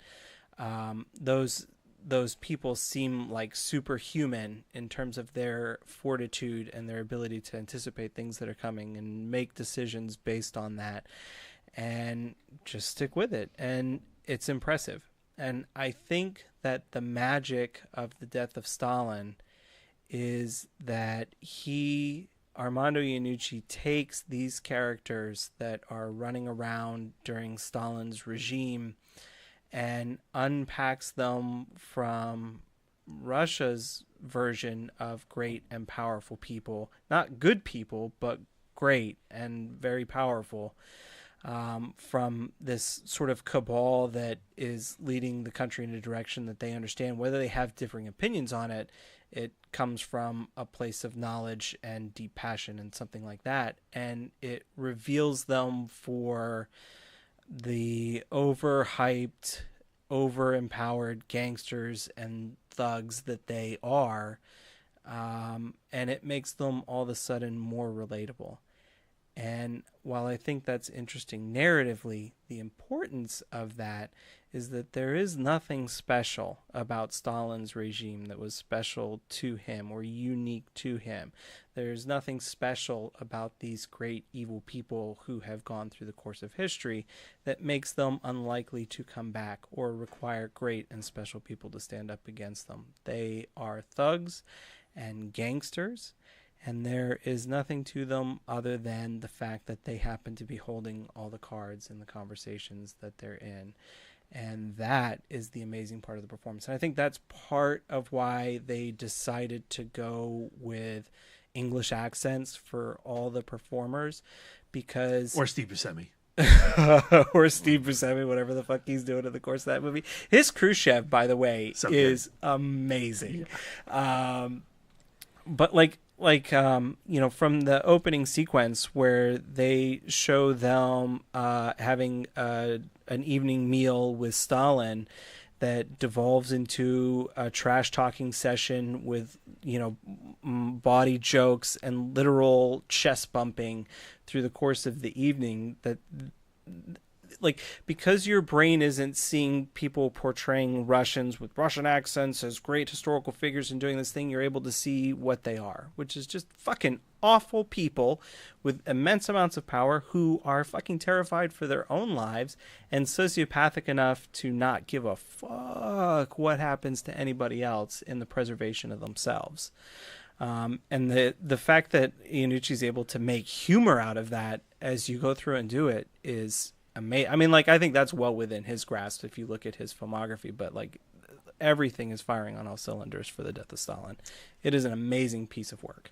And in a year of great superhero comic book movies, Death of Stalin is one of them, based on a graphic novel. Yeah, yeah, based on a graphic novel. It's amazing. All right. Great pick, Billy. Now I am in December. So the next film on my list is Bumblebee. Directed by Travis Knight. I enjoyed Bumblebee quite a bit. I enjoyed Bumblebee more than I have enjoyed any of the previous Transformers films. And I did, to be fair, there were some things I liked about Michael Bay's Transformers films. But the reason why this made my list, not to sell the rest of the movie short, but really it's the opening 3 to 5 minutes of the film. The realization of Cybertron and also the realization of the Gen 1 characters on the big screen. It is one of those, how hard was this moments, it completely nails it. I can't even really describe how I felt, how 10-year-old Darren felt watching the opening sequence of Bumblebee. It's everything that I ever wanted from a Transformers film. The rest of that movie could have been hot garbage. And I still would go back and watch that movie for the opening if that were the same opening.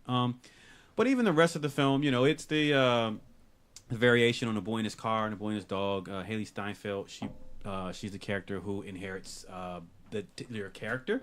She gets Bumblebee as a birthday gift from a generous uncle. And so, it's about her finding herself in the wake of the passing of her father. Her mother has moved on. Her brother seemingly has moved on. They have there's a gentleman who is, I guess, their stepfather now. Yeah.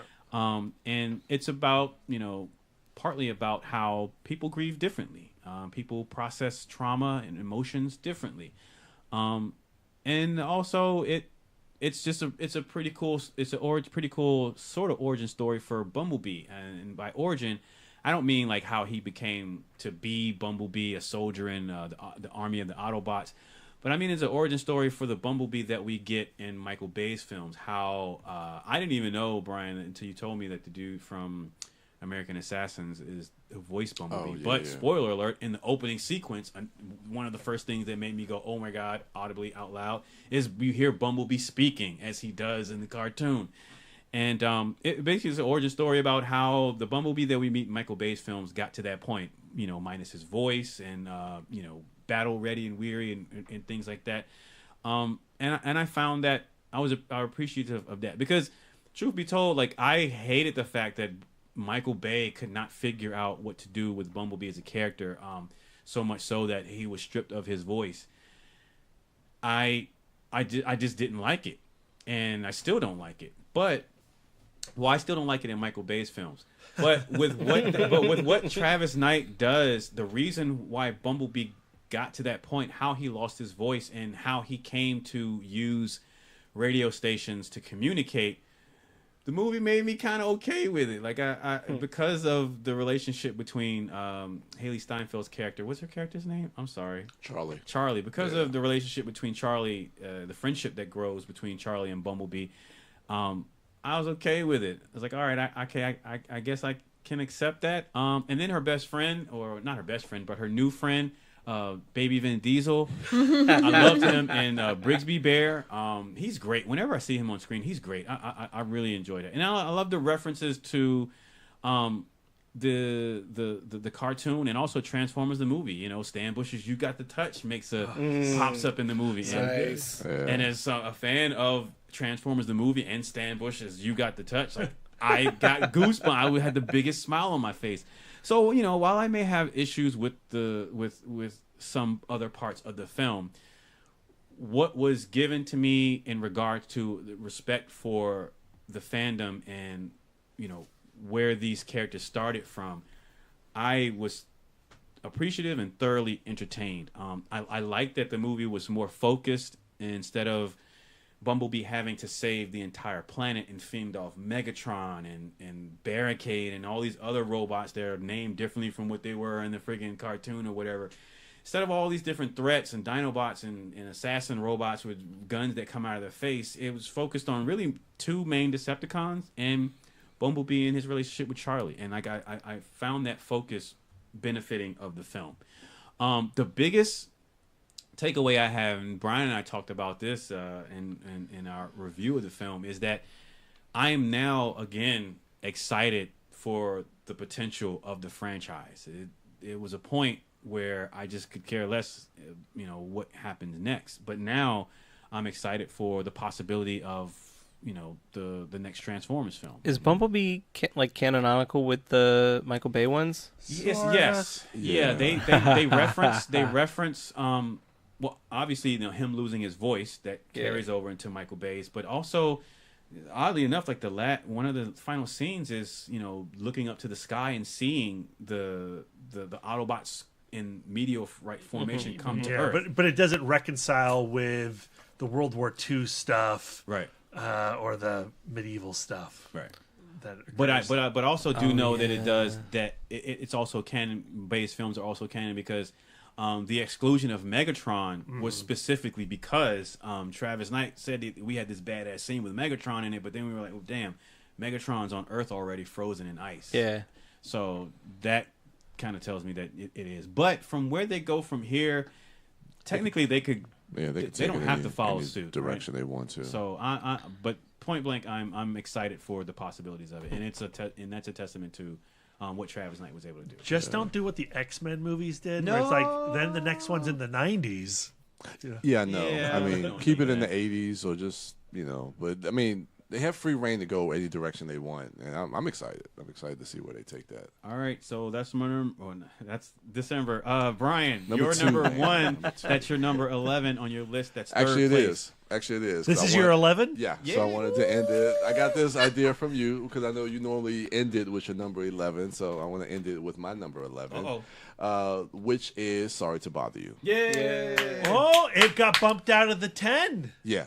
Yeah. Well, there's some movies that came out. Last time we talked, it was on 9. It was number 9. Yeah. So it got bumped a little bit. So yeah, like I said, I've been doing some rearranging myself.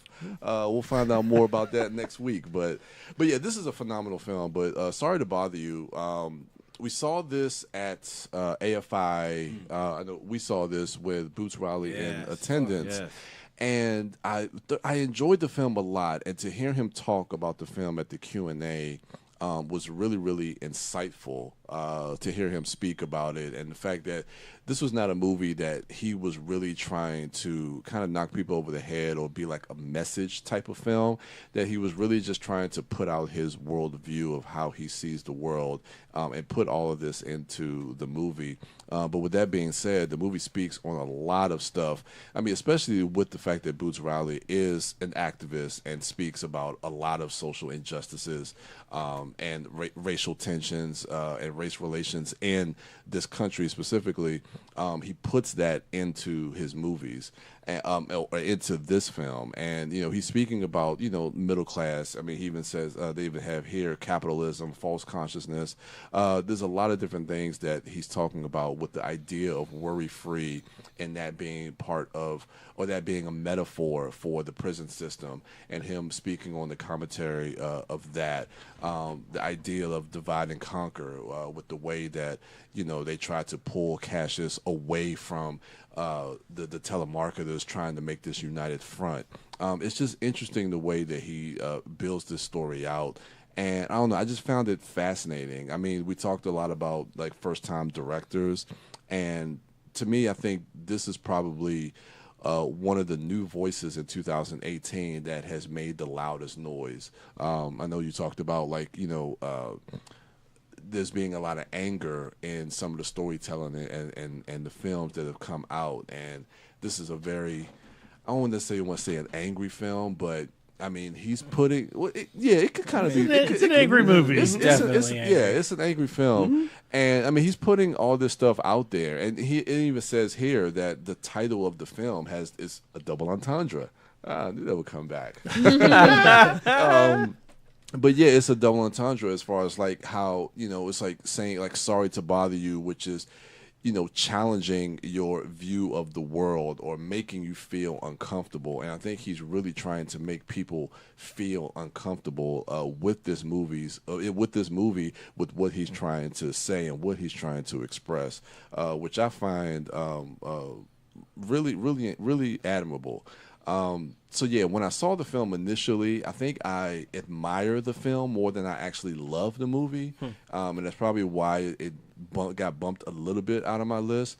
But even with that being said, I have it on Blu-ray, and it definitely has a rewatchability factor to it. And it's a movie that when you watch it, you pick up new and different things that he has put in this film. So I don't know, man. I really, really like this film a lot, and I suggest if you haven't seen this film, definitely check this movie out.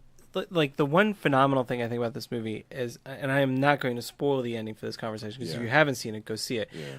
I think the most magical thing about this movie is that the ending is fucking insane, and it is not on social media. It is not in articles. It was not spoiled for everybody. I don't think if you haven't seen this movie that you know the ending unless somebody came up to you and had a direct conversation with you personally about it. That's remarkable to me that the end of this is not spoiled. I think it catches people off guard because they don't even know how to explain the ending. So a lot of times it's, I mean, I won't do it here, but it's like the ending takes a really, really twisted and a different type of turn that I think is really not expected. It's unexpected, but it's a logical extension of all of the things that are happening, which makes it even more mind-blowing. Yeah, and terrifying. Yeah. But yeah, you're right. It's a very logical next step in this story. But yeah, I think it's something that, as a regular audience member, you definitely don't see that coming, and I didn't even expect to see that coming when I first saw it. And then on the rewatch, you see all the clues. The clues, yeah. So I don't know. It's a fascinating movie that I'm definitely going to be watching for years to come. All right, great pick, Wife Dort. Yes, this is it. This is my number 1 of my not top 10 and my number 11 of my top 25, which has now 40 films in it. And it's Halloween. The new Halloween. Really, what sold me on this movie was Jamie Lee Curtis's passion about the message, and then seeing that translated so well in the movie. Even though it was not directed by her, but it was directed by David Gordon Green, but you can feel either they translated her passion very well or she just brought it to the screen. I think that this is a great movie to happen in 2018, just in terms of it's a movie about someone who has been victimized and then maligned because of the mental illness that followed that trauma. Speaking for herself, being able to bring something of value to the conversation that she was being excluded from, and then finally getting her triumph. Because if you watch the first Halloween, the 1978 film, there's a lot of people who grew up with this movie that I'm not one of those people. I probably saw it for the first time a couple of years ago. I've watched it a couple of times this year. And Laurie Strode does not win at the end of that movie. She just lives. She just lives. And Michael Myers also lives. And there is so much like that idea of like I don't even know how to express it. Of going like after this thing happens to her, she still has to go to school. She still has to function in society. Try to live a normal life. Yeah. And the experience that she had is the kind of experience where people look at you and go like, you don't know what happened to you. You're so traumatized that you could have no sense of perspective, right? And so when she's saying things like, Michael Myers is going to get out, it's inevitable. Michael Myers is not, he cannot be psychologically cured of the evil that he carries. And nobody knows what to do about him but me, because I have thought about literally nothing else. I have looked into his eyes. I've faced his terror firsthand. So why won't anybody listen to me? Yeah. And I think that there's a lot of trends, especially if we think about Me Too, the Me Too movement, or Time's Up. People saying like, do you know who has, like, the people who have been victimized have a perspective that needs to be heard, because they're not looking at it from an intellectualized place. They're looking at it from a literal place.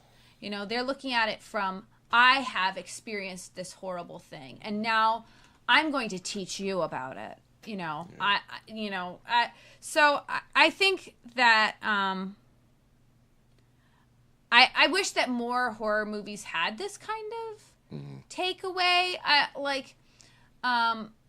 In other like retellings of the Halloween story, there's been this, and other types of serial killer type films, there's been like this fascination of like, let's understand the criminal mind. Like, you know, what circumstances could I have had in my childhood that could potentially turn me into a serial killer? Oh, well, you know, he was, you know, abused as a child, and maybe that's why he's a serial killer, or he's some kind of genius and that's why he's a serial killer. But nobody has been curious about the mind of the victim. And I really think that Halloween accomplishes that in a way that I haven't seen on screen before.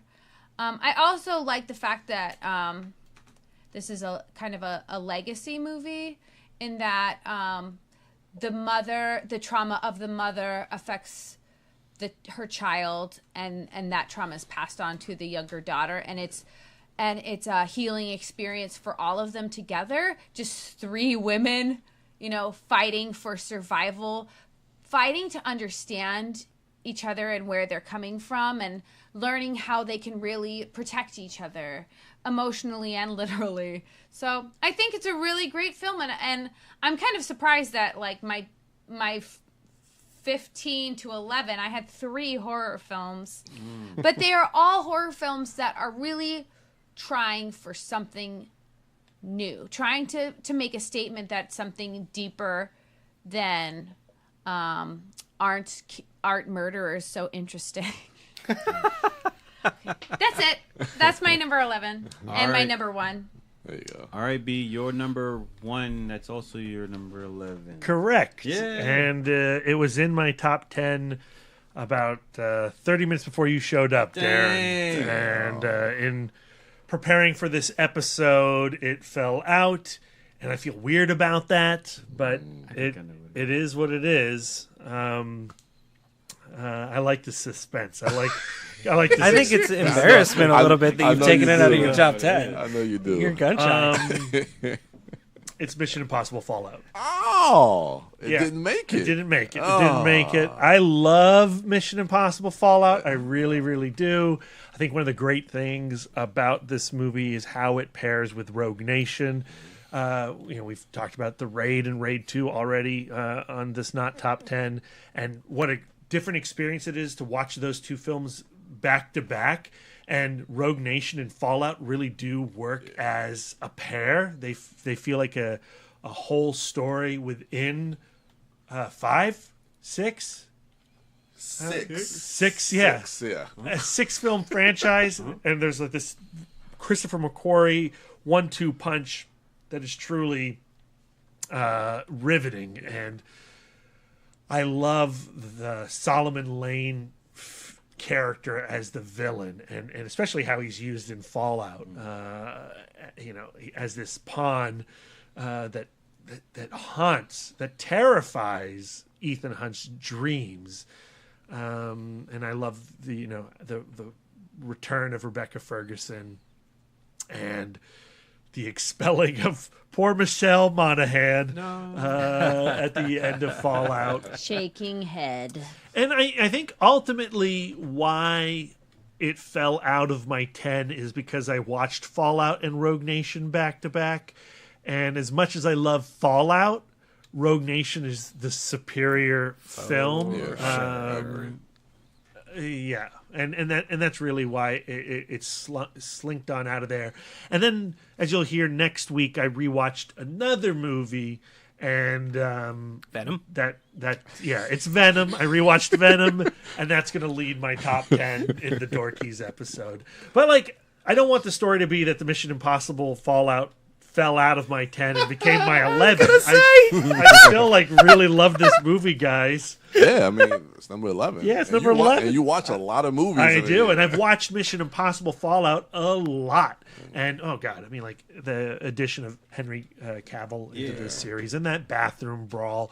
But just like in Rogue Nation, where there's the action scene that starts with the water infiltration that then goes to a car chase that then goes to a motorbike chase. Yep. This one of we're going to, this high altitude drop through a storm, land into a club, have this massive brawl between Henry Cavill, Ethan Hunt, and the supposed John Locke. And then that leads into the meeting with, oh gosh, what's her name? Vanessa Kirby? Vanessa Kirby's character, who is a daughter of the woman from the first Mission Impossible. Movie. Wasn't that Vanessa Redgrave? Yeah, Vanessa Redgrave. Yeah. Maybe granddaughter. And then there's that shootout action scene, also very satisfying, but just maybe not as satisfying as the one in Rogue Nation.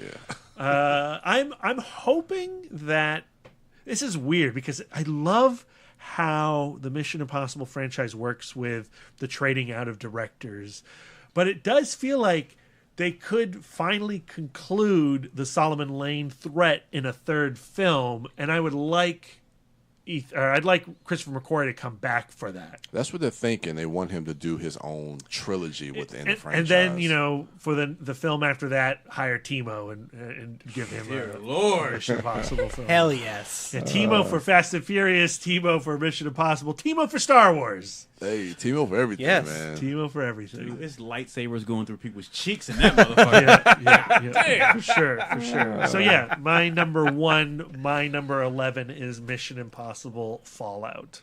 All right, Billy. I'm trying to think, which is futile because I have no fucking idea what your number. I'll entertain guesses if you want. I mean, I'm not even. No, dude. I wouldn't even know where to start guessing. Revenge. No, that would be on his. That would be on his top 10. Yeah, I know. Yeah, I'm stuck, dude. What do you got? My number 1 for the not top 10. Yeah. My number 11. Of course. Is my number 11 is Brian Taylor's Mom and Dad. Yeah. Okay. Oh. Yeah. Did that come out this year? It did. January. Damn it. We saw it last year, but Yeah. it's technically a release for this year. It's like it's a January release, I think, from this year. Yeah, January, it is. February. I think release. it's a first week of January release. Yeah. 41 But movie. it is. Look, that's the blessing of Brad Gullickson mouth dork right there. It qualifies. For It does this qualify. Year. But no. It says on Letterboxd 2017. That's because it's going by the festival release. Yeah. Okay. Yeah. But Brian Taylor, you would know more his works for the Neville Dean and Taylor films, Crank and Crank High Voltage, starring Jason Statham, which are amazing. No. Yeah, Correct. no. You. Brad was giving me the big eyes, and I was actually about to say something complimentary. You threw me off. No, they're great. Yeah. But they have a tone to them. They're Insane. yeah, they're insane. Like, they're gleefully inappropriate, and they are irreverent, and they are exploitative, and they are amazing. And I think that Brian Taylor carries that sensibility over into Mom and Dad, but the thing that elevates Mom and Dad into amazing movie for me is the character work that he does and the things that he explores through Nicolas Cage and Selma Blair as Brent and Kendall, now known as Mom and Dad.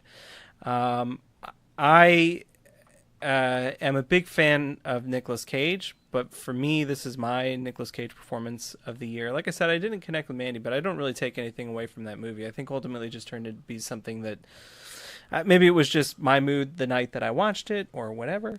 But like, as a parent, like I legitimately connected with the parents that you see on screen in this movie. That's no good. No. But I mean that sincerely. I don't even mean to play that for a laugh, because I think the magic of Mom and Dad is that it's not so the conceit of the movie is a signal goes out and a switch gets flipped in parents' heads, and the only thing that changes in them is that the desire to do anything to protect your children is flipped to the polar opposite, and then all of a sudden the desire to murder your kids makes complete and total sense to you. But they are not irrational. It's a really great take on kind of like a zombie sort of mythology, but it's interesting because you get to see them continue to function as regular adults. They communicate. Even Selma Blair and Nicolas Cage's exchanges during the course of the movie while they're conspiring to murder their children. And they're okay with other people's kids? Not necessarily, right? Yeah, not. But they don't want to kill other people's kids. Just they want to kill their their own. kids. Yeah. And like, there's an interview that Brian Taylor like captures one of these guys. So it's like he shows like the news coverage of this event, and they interview a guy who's just killed his own kids, because that's that's the news right there. Hi, you've just murdered your kids. How do you feel? And the guy is very happy and satisfied that he's murdered his own kids, but at the same time, he's like very upset that other people are murdering their kids. And I from like an acting perspective, I appreciate that the challenge that puts into them, because honestly, if they play it like an exploitation film, there's not a lot of catch to it. There's not a lot of pressure to get that exactly right. But I think that Brian Taylor was trying to make something more than an exploitation film, and so there's a lot of pressure on the actors to really realistically portray having that singular thing flip through them. There's a scene in the middle of the movie where Nicolas Cage and Selma Blair like Nick Cage has like bought himself a pool table and he's setting it up downstairs and installing it, and Selma Blair comes downstairs and is like, what the fuck is this? Because he's gone and bought it on his own. And what proceeds to happen there is nothing to do with the zombie outbreak and murdering kids. It is two middle-aged parents who are concerned about the well-being of their finances and their household, and have an immense amount of stress in their relationship placed on it as a result of that. Have a blowout, an emotional blowout that I think is one of the best scenes, no kidding, that I have seen all year. I think it's one of Nick Cage's best performances. I think it's one of Selma Blair's best performances. And if they fuck up that exchange in that movie, it undercuts the whole heart of what I think Brian Taylor's trying to do with the film, which is show you a movie about what it is like to be a middle-aged parent, where you're concerned about the tail end of your own life and you're coming to terms with your own mortality. And while you're trying to just deal with your own bullshit, you see the newness of life through your own kids' eyes, And outside of a focus on your own love for your children, it's a really disorienting thing to kind of confront, because you're coaching your children through the beginning of their lives as you're sort of trying to figure out how the fuck you're going to coach yourself through the latter portion of your own. And like the idea of putting that in the midst of a murder apocalypse where the parents suddenly flip that switch and try and kill their kids, I think is fascinating to me. It's exactly Neville, Dean, and Taylor level fucking insane. Like, why would this occur to you as an idea? But it is magical, and the substance of what they put in the movie is phenomenal. And I really do sincerely recommend it, not as a movie where parents just go and murder their children, but like where legit I was like, fuck, that is... Like, I feel a lot of those stresses and those pressures. Not all of them, but yeah. So it's a really great Nick Cage performance. That's my favorite. So that's my number 11, my actual number 11 on my top 10 list this year. All right. So the final film on my list is not my 11. It's not even my 15, 20, or whatever. But it is the latest film that I've seen in December. Unfortunately, we're recording this before I got a chance to see Holmes and Watson, which I'm pretty sure would have made this list if not my top 10, because I love John C. Reilly and Will Ferrell. But what I have seen prior to this recording is Aquaman. And I had a blast with this movie. Admittedly, the first... in the first act, I was in and out. I was dozing in and out because I was dog tired. I've been having a rough one. But I made it through, and then from the moment, I would say like in the middle of the second act, when that kicks off, when Arthur Curry is fighting King Orm in this. They're going to settle the differences. All right, if I beat you, then I'm king and you got to get the hell out, or if you win, then whatever. And from that moment to when he and Mira are teamed up and they go to Italy, Sicily, and there's the action sequence there, to when the sequence with the trench that's in the trailer when they dive off the boat and it's lit by the flare. I had to preface that my review of it that I saw it in IMAX 3D. So all these scenes were stunning to me, and just while I have issues with the dialogue, there's some like the script and the story and certain line readings. Just what James Wan is able to visualize in a comic book movie. We talk about this all the time. Like, okay, we need a Spider-Man Into the Spider-Verse. We need a Teen Titans Go, because we are 20 films deep in the MCU. We're 10 years plus into comic book movies. If we're going to sustain that and elevate and push it forward, we have to do different things. And if one of those things is visually represent these worlds that are birthed from, that have their origins in comic book, these characters that are from these fictional characters that have these superhuman abilities. Okay, we've seen a guy fly, we've seen a guy punch, we've seen people fight with superhuman abilities, but how can we represent that visually and aesthetically in a way that we haven't seen before? Design choices, all the scenes in Atlanta, the Atlanteans themselves, when there's a flashback before things went shithouse and it sunk to the bottom of the ocean, just visually representing Atlantis is something that I've not seen before. When they go underwater and those scenes that you see in the trailer, those environments realize, especially in 3D, but I'm pretty sure they're just as stunning in 2D. I'm looking at that shit. I'm thinking, damn, James Cameron is probably somewhere like, fuck, we got to step this Avatar 4, 5, 6 shit up, man. Because a large part of it's reported that a large part of at the very least, the next film will take place or will be on Pandora underwater, right? Yeah. So James Cameron has that Herculean task of creating this totally new alien world, something we haven't seen before. And I'll be damned if James Wan and the people in his team have not beat him to the punch. I can't say that I know what James Cameron has in store, but what I will say is what James Wan had in store and what's presented, I found it breathtaking. And then, there's a sequence at the end. There's a battle sequence at the end where not a battle, it's a war, and the scale of this war and the creatures that are in it is immense. It's immense. Like when you hear a war, like this is what I want to see. And then just the task of having people take Aquaman seriously.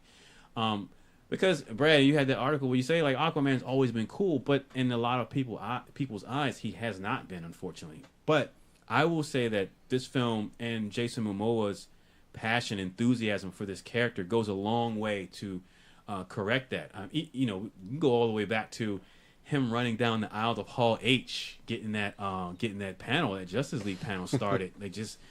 I could tell then that he was taking this role seriously and taking pride and also ultimately having fun with this character, and it comes through in the film. They're just, you know, the way James Wan shoots the action in Aquaman, I have not seen in any of the other DC movies. This by far, hands down, has the best shot action sequences in any of the DC movies. And I would say controversially that, you know, what he's doing with camera movement and fight choreography coupled with geography is, I don't know that there's any other superhero movie out there that shoots the sequences in this way.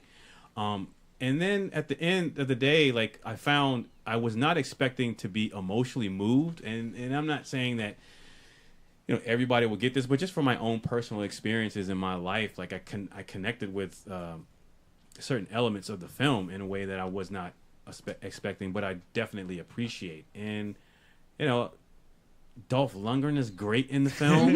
Like, you know, this dude, like, we just came off of him in Creed 2.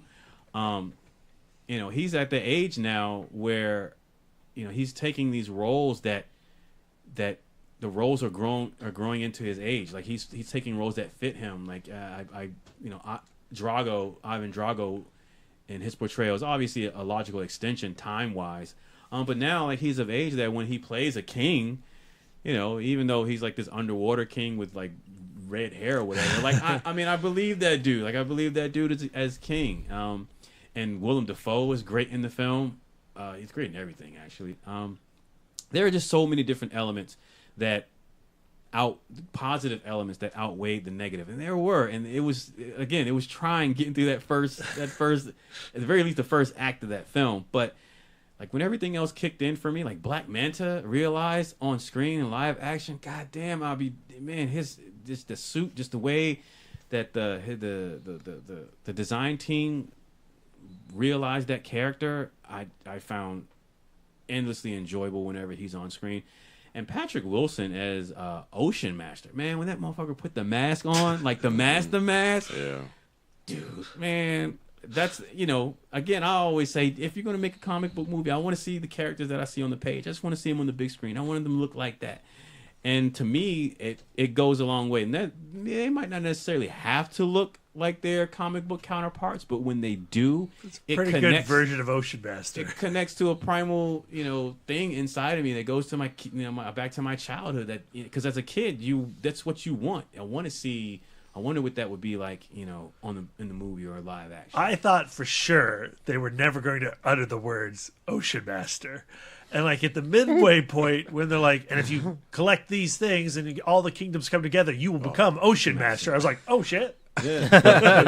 and that's what I appreciate. And then at the end when he's like, I am Ocean Master, I was like, oh no, yes. Yeah. I loved that. Yeah. Yeah, and I think like the costumes and everything you're saying about with like the war and the way it's visualized is like amazing. To me, like my favorite suits are just the straight up Stormtrooper Atlantean soldier suits. So good as a design choice.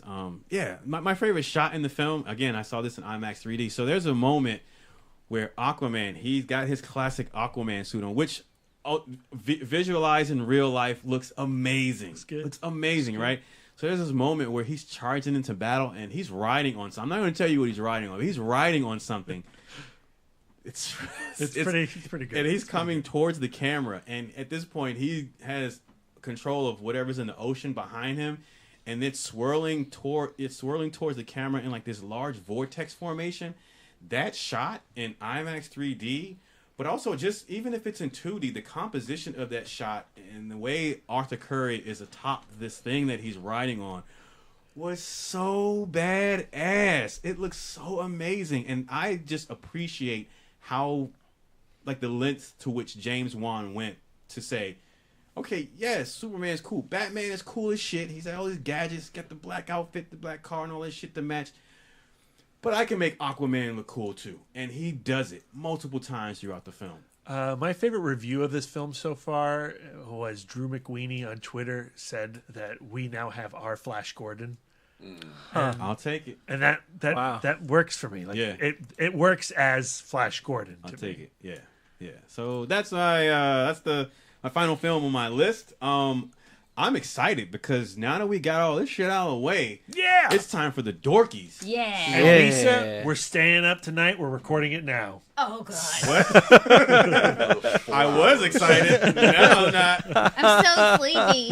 We're gonna have to take a break and regroup for that. But ladies and gentlemen, definitely stay tuned because that is coming.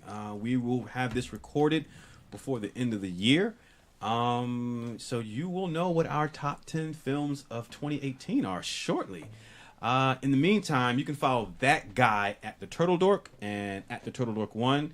At the Turtle Dork on Twitter, at the Turtle Dork 1 on Instagram, and at Brian William Young on Facebook. I'm sorry. It's okay. Billy Dash is at WB Dash on Twitter, Instagram, and Letterboxd. Yep. Wife Dork is at Sidewalk Siren and at Bake Dork on Twitter, Instagram, and she's also at Sidewalk Siren on Letterboxd. Brad Gullickson is at Mouth Dork on Twitter, Instagram, Facebook, Letterboxd, and Untapped. And I'm Darren Smith, the Disco Dork, on all social medias. That's going to do it for us. Ladies and gentlemen, if you're not following us on social media, please do so. And if you are, hit us up and let us know what your not top 10 of 2018 are. I'd be very curious to see the lists. Come at me, Brian Loy. Vox Lux. Yikes. Go poke this bear. Ladies and gentlemen, that's going to do it for us. Thank you all for listening. Enjoy the rest of your week. And be on the lookout for that episode of our Dorkies. And until next time.